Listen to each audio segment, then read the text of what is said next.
This is Nick Rossi for Acoustic Guitar Magazine. Today, it's my absolute honor to speak about one of my big heroes, rhythm guitar player, Freddie Green. I'll start with telling you a little bit about Freddie's life, his role and function as a swing-era style rhythm guitar player, a little bit about his technique, his approach, and his sound, and then we'll finish up with a look at 3 different blues progressions that typified Freddie Green's style in the 1940s. Freddie was born on March 31st, 1911 in Charleston, South Carolina. He grew up both in New York City as well as Charleston, but settled semi-permanently in Harlem, New York, around about 1930. By that time, he was a musician, both a string player as well as a vocalist. And he quickly fell into the Harlem scene, accompanying piano players and joining small combos on the tenor banjo. In 1933, Freddie switched from the banjo to the guitar and really began developing in earnest a rhythm approach. I've spoken about this era and the other Harlem string players, both in a previous video as well as an earlier issue of Acoustic Guitar Magazine. Freddie really came to prominence as part of the Count Basie Orchestra, which he joined in early 1937, and continued to hold down the rhythm chair nearly uninterrupted for 50 years. Freddie even outlasted the pianist bandleader Count Basie and played with the orchestra nearly until his death in 1987 at the age of 75. Before we talk about Freddie's approach to the instrument and his sound, as well as our lesson, let's put Freddie in context. During the 1930s and through the 1940s, the rhythm guitar was a crucial part of the rhythm section: string bass, piano, and drums. Its primary role was that of a timekeeper, and nearly always played quarter notes. Now, different approaches varied from player to player, from year to year, even from fashion to fashion to some extent. But ultimately, it came back to keeping good time, keeping steady time, and fitting in well with the rest of the rhythm section. Freddie, for his part, did all of this in an exemplary fashion, and in fact spent most of his life refining what he later called a 4-square approach to rhythm playing, namely 4 very even quarter notes. Now, we listened to earlier Count Basie recordings with Freddie Green, and we hear quite a bit of variance in those notes. The length of the notes, the emphasis on the 1 and 3 versus the 2 and 4, and additional polyrhythms that don't necessarily turn up in Count Basie's 1950s, 1960s, and beyond recordings, which makes this older period, which many folks call the Old Testament Basie period, of particular interest to those of us playing this instrument in such a fashion. At its core, Freddie's approach wasn't terribly different from other swing-era rhythm guitarists. We'll talk about what made him different, and of course he outlasted nearly all of them. But the basics were all the same. Throughout his life, he could be seen sitting in a chair, his left leg over his right leg, his archtop guitar, usually an 18-inch lower bout model, resting comfortably over that left leg, balanced fairly well. This approach allowed Freddie to use both hands in a very complementary fashion. The right hand is free to keep the beat, while the left hand controls the dynamics of the fretboard and the guitar, as well as, of course, fingering the chords. This is part of the key of playing this type of music and this type of guitar, is this emphasis on the left hand, something that Freddie took a few tips from the great guitarist Eddie Durham, by the way.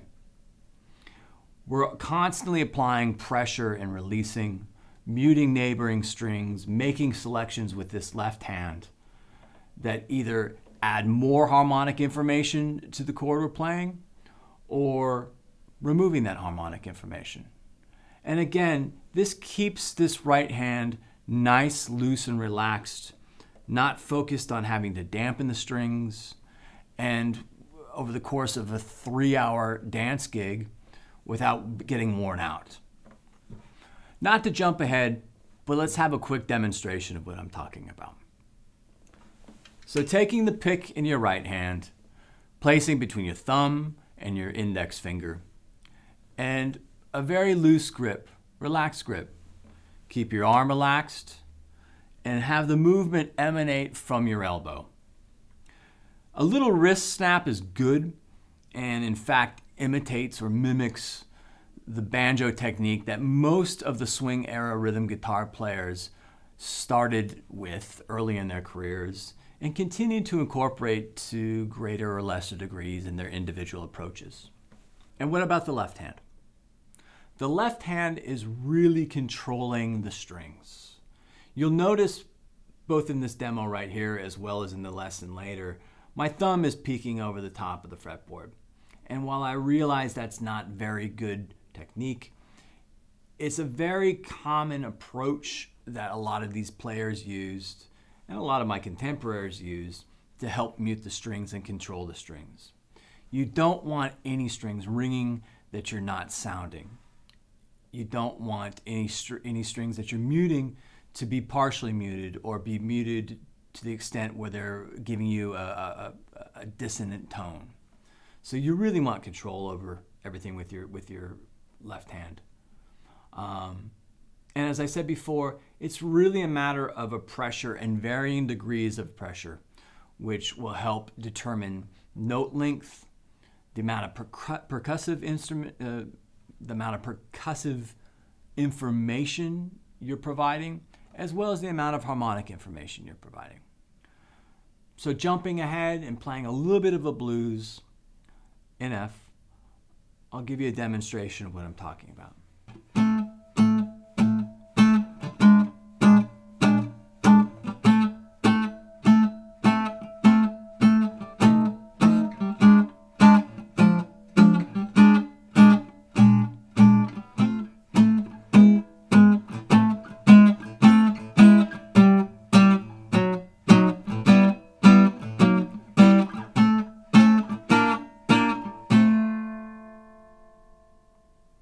Now, believe it or not, I'm striking at least 3 notes, if not 4, and grabbing 5, sometimes 6 strings total, although much of what I'm playing is muted.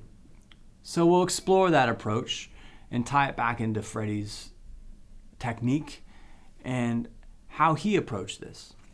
One last topic before we get into the lesson is about Freddie's sound.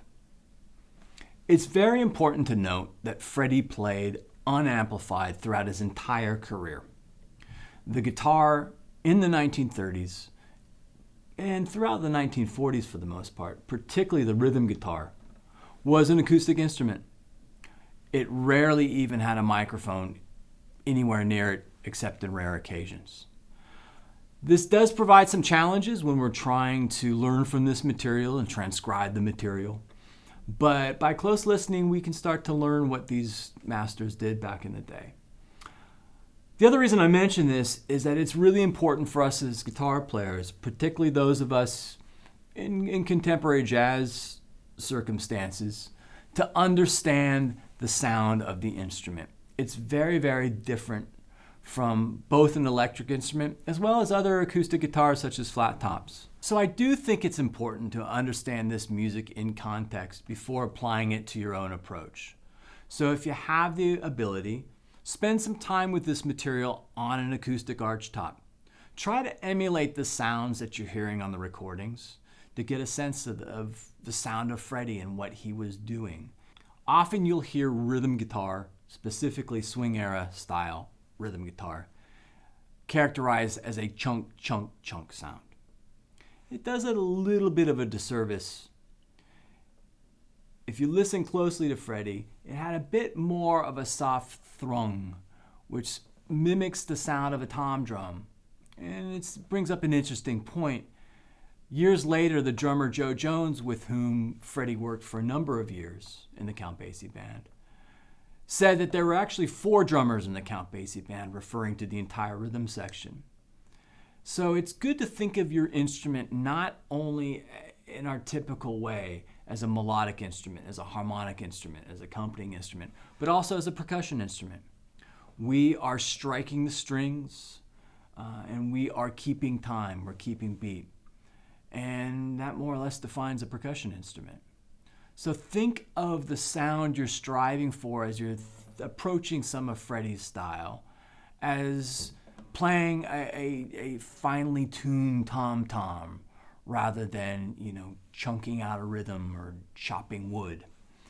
In doing so, I think your approach or your thought to your role as a rhythm guitar player and part of a rhythm section in supporting a band might take on a different characteristic. So let's look at 3 different ways Freddie Green approached the blues during Count Basie's Old Testament period.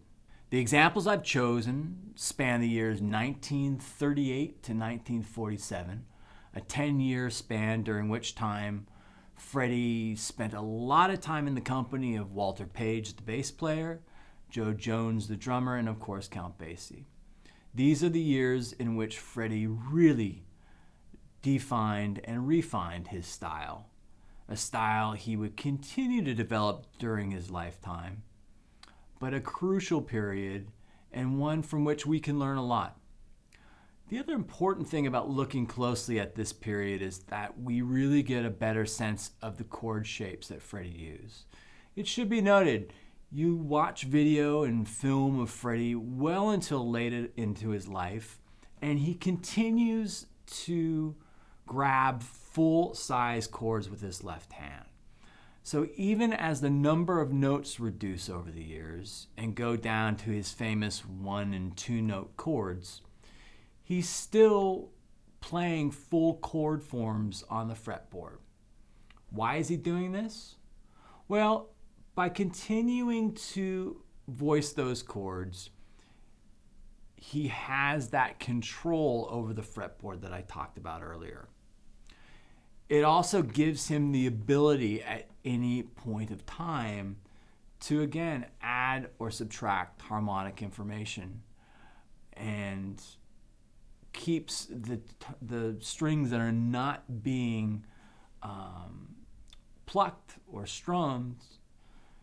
It allows them to provide some sympathetic harmonic information to the overall chord. So even if you're muting the note, you might be picking up a little bit of the information. It's important to his approach by trying to play 1-note chords, which is what most of the transcriptions of Freddie Green material is out there. You are not only ignoring a lot of the harmonic information available or resources available to you on the fretboard, but it just plain doesn't sound as good. So by looking at these early recordings, we can get a sense of some of the forms that Freddie used. Let's start with Good Morning Blues, written by Eddie Durham and recorded by a Count Basie small band offshoot in 1938, featuring Freddie on rhythm guitar. I've chosen a chorus that Freddie plays underneath Walter Page just because we can really clearly hear the forms. We're going to be basing our F blues progression around this very common chord voicing, essentially taking a cowboy chord C and taking it all the way up to the F position, with the F root note being on the 5th string up at the 9th fret. You'll notice, as I mentioned earlier, my thumb's peeking over the top, so I'm muting this low E string. Now, Freddie learned really early on that the 2 middle strings of the guitar, your D and your G string, really cut through not only large size ensembles, but also medium and smaller ones. So you can hear him emphasizing these middle 2 strings from an early date. In later years, that really became the spot where he focused his 1 and 2 note chords on. So we'll, even from this first example, we'll start emphasizing those strings. It's a good idea to take a look at the article that accompanies this video. Not only does it have the full chord forms, but it has transcriptions of what I'm about to play. So this F that I'm going to keep coming back to is this C-shape F. I'm muting the low E with my thumb, and I'm muting the high E with kind of the fleshy part of my index finger of my left hand. So I'm really only focused on the middle 4 strings, although I'm not going to be playing this A string very much. Freddie and other players such as Alan Roos quickly found out in the 1930s that the A string, because of the way it's pitched and the way it sets against the bass in particular, kind of gets lost in the mix. So you can hear them on record dispensing with it at a fairly early date. The B7 chord that I'll be going to is not terribly different from our kind of standard big B7 bar chord that I'm sure everybody knows. The difference being is that I'm shifting my index finger down to really make sure I'm grabbing these notes. And again, there goes that thumb. Now, if you're not a thumb player, don't worry about it. Whatever you need to do to make these chords work for you, do it. Some people have smaller hands, some people are just more comfortable playing. You could probably do this bar chord fine. You could even do this very common jazz voicing of a B7 chord, which is putting your index finger on the low E string. We'll be using 2 different C7 shapes in this particular progression. The first one, again, down kind of a standard bar shape, based it with a root note on the 3rd fret of the A string. But we're also going to mimic that B7 shape we just talked about and play it up here with the root note being on the 9th fret of the low E string. Again, I'm just going to be using my thumb to mute that E string, the fleshy part of my pointer finger to mute the high E string. But I'm going to keep this pinky active, and it's time to make a plea for pinky agility. This is a great reason to be able to have a functional pinky in your chords, because it'll enable you to bounce between the minor 2, a G, and the C7. So let's walk through the progression. We'll start with an F, and I'm only going to be playing the 3 notes on the B, G, and D strings for the F in the opening few bars. I can fret this root note on the 5th string, but I can just as easily mute it. We're going to do a quick turnaround, going from a B flat, voiced down as such, to the C7, which I mentioned earlier, back to the F. This brings up an interesting point about Freddie's approach. He thought a lot in terms of cadences and made a study of cadences kind of his life's work. So although folks talk about this tenor counterpoint line that Freddie created, particularly in his New Testament bassy work of the 1950s and 1960s, that was very much a product of Freddie's thinking about cadences. So if you think about playing these chords and working towards resolve, which is what the cadences do, it also gives you a little insight to how Freddie approached something as simple as the blues. So let me play the first 4 bars and explain what I do. 1, 2, 3, 4.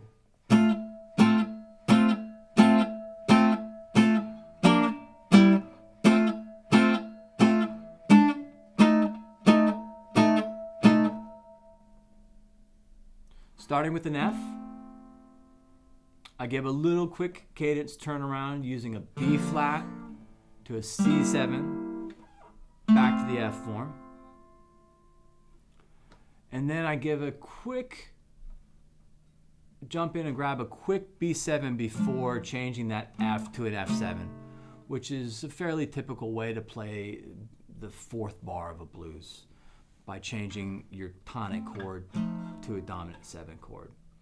But Freddie uses additional chords kind of as what we can think of as passing chords. Maybe not technically as such, but he uses them as bridges to the next chord, which is exactly how the B7 functions before going to the F7. Now let's take a look at the next 4 bars of the blues, starting off with a B flat 7.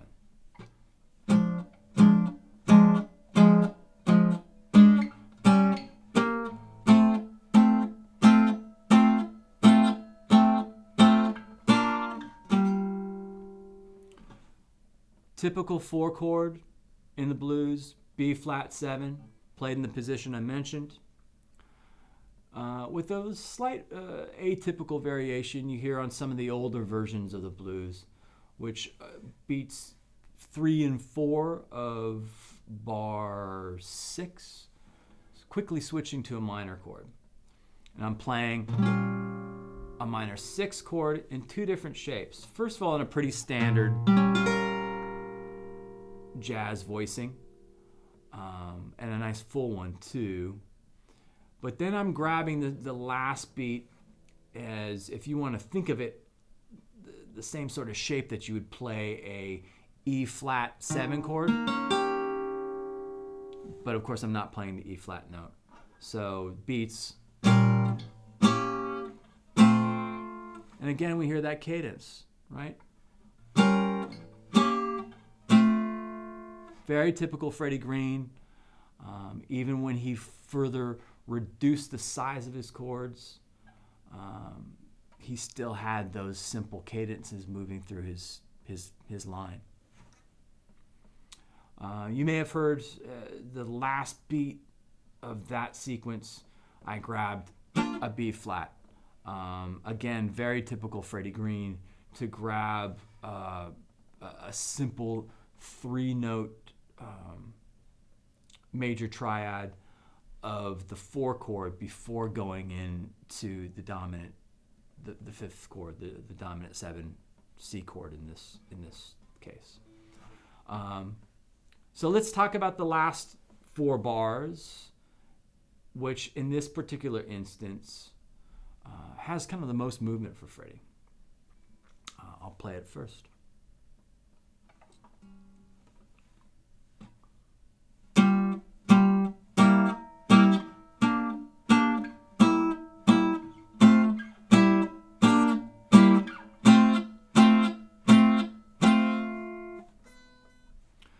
So we're doing something of a 2-5-2-5 on bars 9 and 10.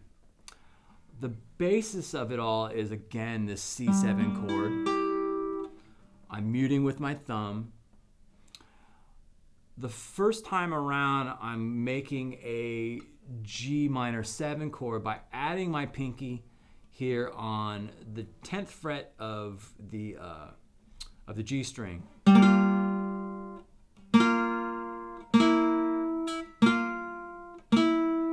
And I'm really focusing on these high strings. Although there's an argument one could be made that if you listen close to the recording, Freddie's already doing his 2-note chords at this point in time, and you can just as easily get away with that. So first time I grab this G minor 7. Second time I'm going to grab a G minor 6. How I think of this is behind the chord. Again, a typical jazz voicing of a G minor 6 chord. It's also the same voicing of an E half diminished chord, if that makes it easier for you to reference. At any rate, 2 beats.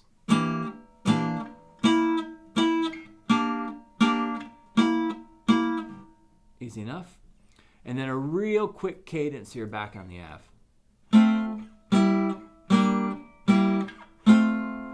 Same voices that I used earlier. F, C7, B flat, C7, F, and then just form our bars of F. So I'm going to play it close to the tempo of the record, complete, so you have a sense of what I'm talking about. 2, 3, 4.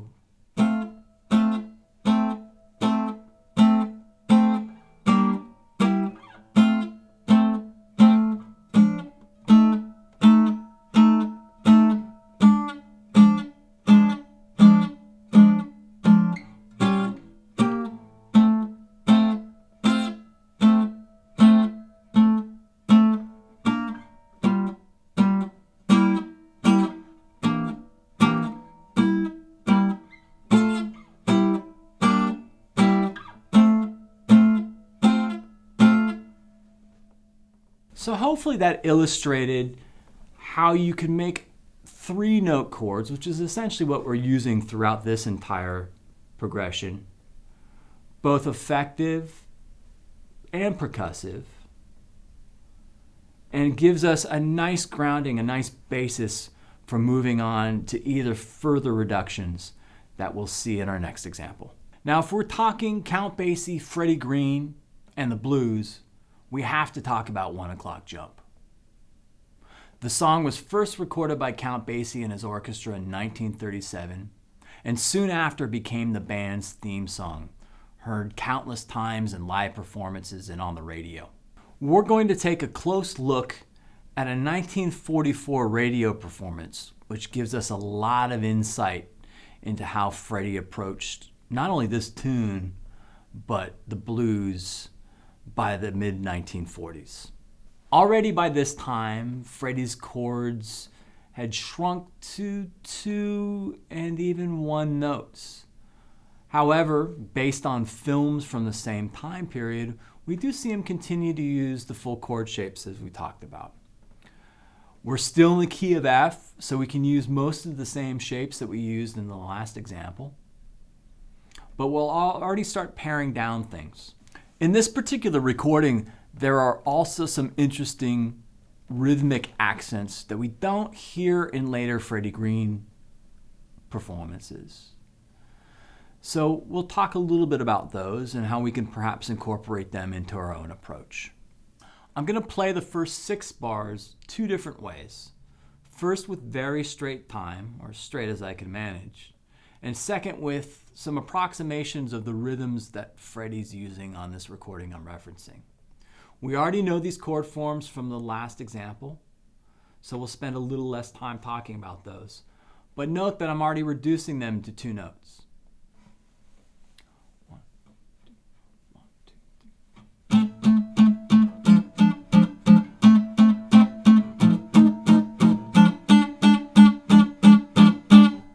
So that's pretty straight.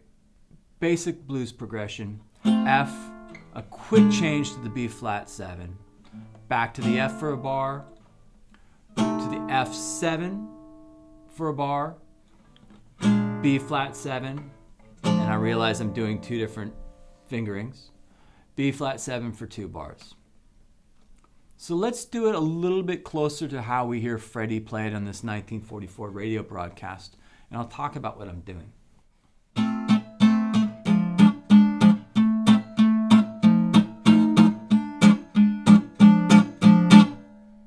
So this is a very common swing era rhythm guitar technique. What I think of as long, short. We're still playing quarter notes. We're still, hopefully, keeping good time. But we're giving beats 1 and 3 more space. They're longer notes. The beats 2 and 4 are more percussive, more like hitting a snare drum. So long, short, long, short, long, short, long, short. Map it against the overall beat of things. We're still playing quarter notes, but we're adding these subtle rhythmic accents, or in some cases not so subtle rhythm accents. It's interesting to note that Freddie straightens out his approach around about bar 7 of this particular instance, which speaks to how he could easily move between the 2 different fields. A nice tool to have in your toolbox. So for the second 6 bars of this blues progression. We'll play it real straight, and I'll talk about the chords after the example. 1, 2, 3, 4.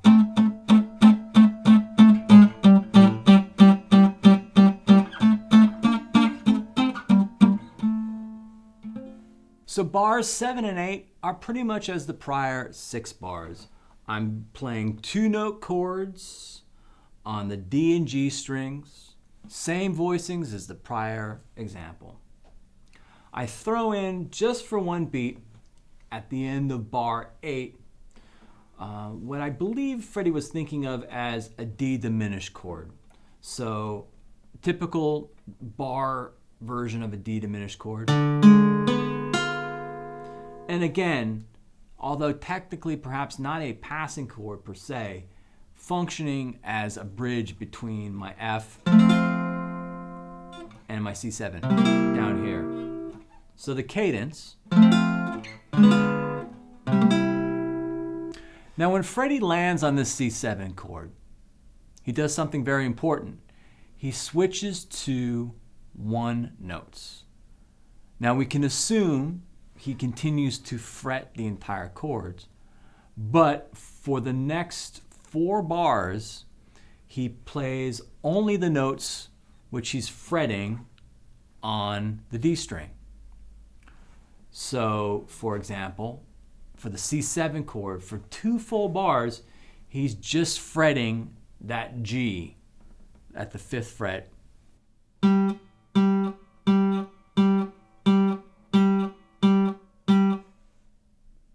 He does the same thing as he progresses back up the fretboard and adds a very typical Freddie Green cadence to things. F,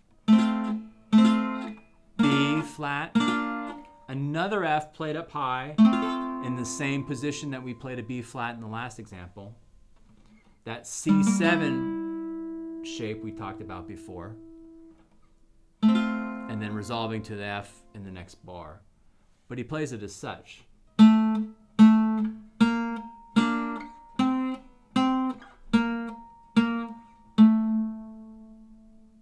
1-note chords in 1944.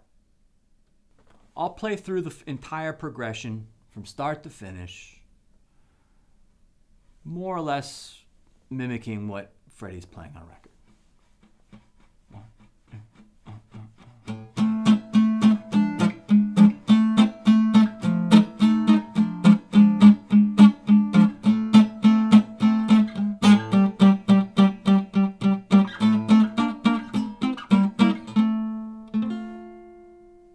Our final example of the blues was written and arranged by Phil Moore for the Count Basie Band.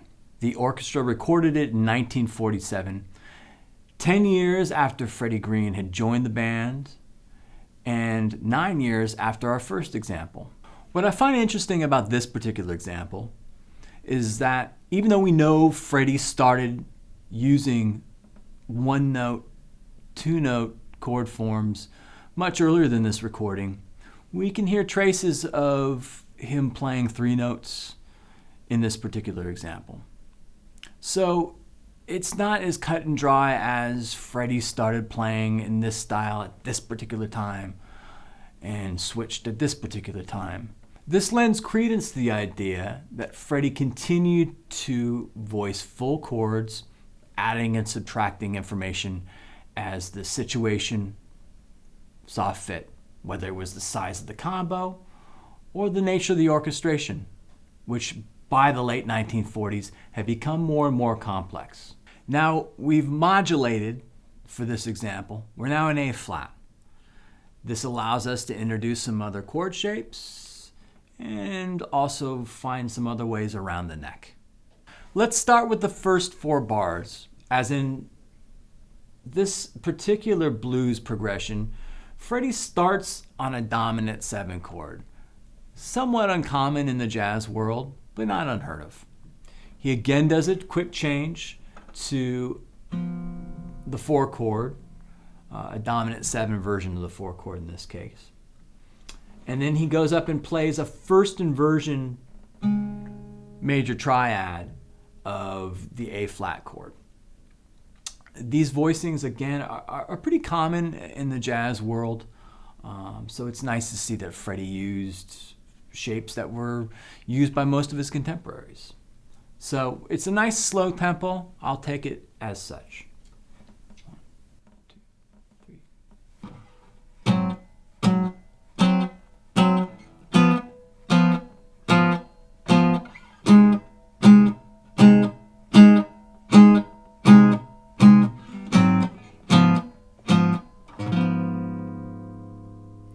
Now you will note that I've changed my voicing.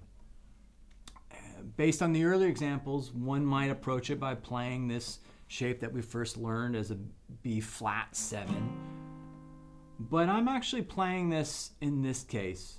And the reason is there's faint traces of hearing Freddie play the low E string on this particular recording. And it certainly makes sense with the way the other chords are voiced. So to really make sure I am sounding that A flat note on my low E string, I'm using my index finger. Again, whatever you're comfortable with your own voicings that allows you the level of control over the strings you need to play in this style, go for it. So we start with an A7. We go to a D flat 7.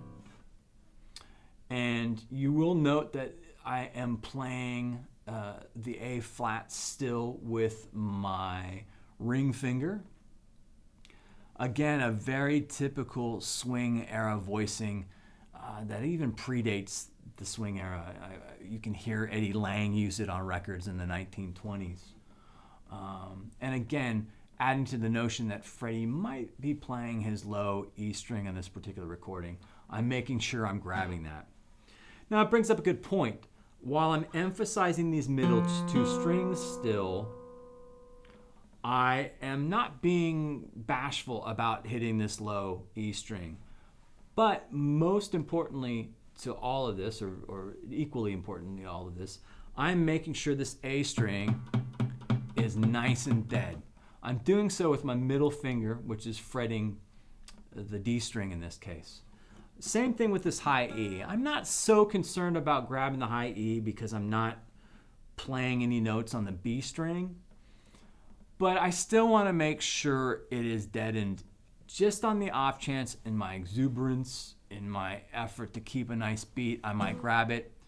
It's good to just keep all of the attendant strings under control. Now when I go back to the tonic chord, I'm playing what I called earlier the first inversion of the A flat. So if you think of your typical A flat here, just playing a bar, and then I move up by putting the third on the bottom, and I realized I've fingered it a couple different ways. This is probably the best way to do so. I'm playing on the low E string, I'm playing the C. I'm skipping a string, muting it with the tip of my pointer finger, which is then fretting the A flat on the D string. My pinky, there's our pinky again, being put to work, is on the G string, playing the E flat. Nice sounding triad.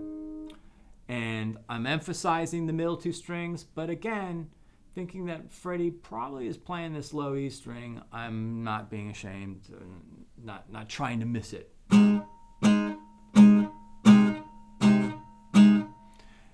You also heard my last chord in bar 4. I grabbed the A7 one more time in a quick jump to the D flat 7. Now, oftentimes you'll hear in the blues bar 4, a dominant 7 version of the tonic. One thing you hear Freddie often do is mess around with that. He sometimes plays bar 4 as such. He sometimes just plays a couple bars as such. He sometimes just gives us one beat of it, which is what he does in this case. Due to the nature of the chord and due to the nature of what Freddie is playing, namely these reduced chords, you can get away with a lot of these things. And part of the reason this still has value to us as players today is we're able to get along with other string players, perhaps in a way that playing full chords do not. And whether that's other guitar players, other players in the string family, or other chordal players such as piano players who tend to play a lot of extensions. By sticking to these kind of rudimentary notes, not playing a lot of the upper extensions, we're able to get along musically with a lot more situations. Let's move on and go to bars 5 through 8. 1, 2, 3, 4.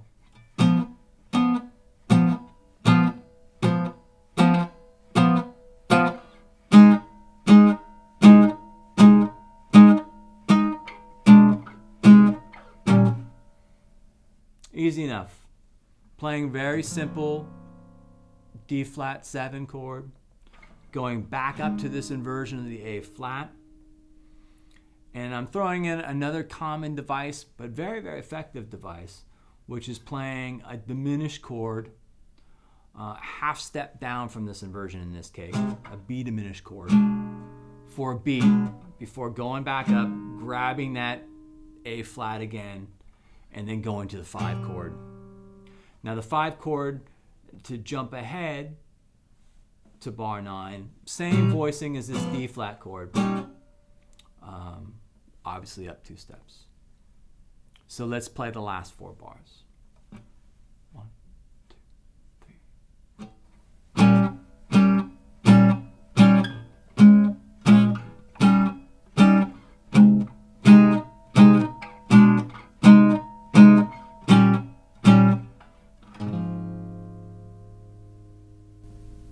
Again, fairly simple, but very effective. 1 whole bar of E flat 7. 1 bar which has a 2-5 introduced. A B flat minor 7 to that same E flat 7 voicing. Back up to our A flat first inversion voicing. Another diminished chord is passing. Back up to the A flat. And then 2 beats of the E flat 7 to set us up back to the top. So let me play that entire progression. 3, 4.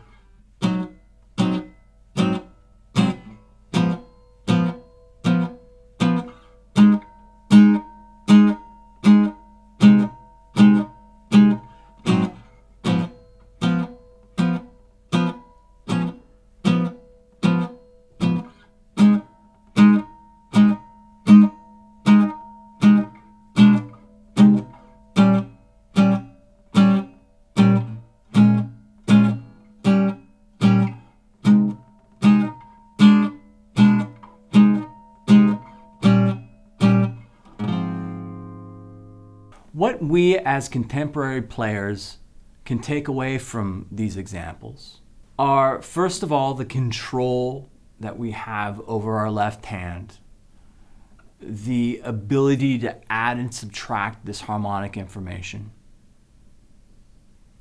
and the possibilities that Freddie's approach offers us to do more than just play guitar. We are now timekeepers. We are now percussion instruments. And we can perhaps conceptualize the instrument a little bit differently than how we may first have come to the instrument. A couple final notes about Freddie before we leave this topic. It's been noted that he had extremely high action on his guitar. And while it certainly helped him with projection and volume, the other thing it probably helped him with on a practical level was being able to be very focused on which notes he strummed consistently and at various tempos. So one thing to keep in mind as you are working towards playing these 3, 2, and even 1 note chords is you have to be very mindful of the precision of your right hand. Freddie, of course, was very precise in what he chose, and I suspect his high action helped him with that precision. So if you're interested in approaching Freddie's sound, put a heavy set of bronze or brass strings on your archtop. Put that action up a little bit higher than perhaps you're comfortable with to start. Grab yourself a heavy gauge pick and focus on being a percussion instrument as much as being a guitar player. For acoustic guitar, I'm Nick Rossi.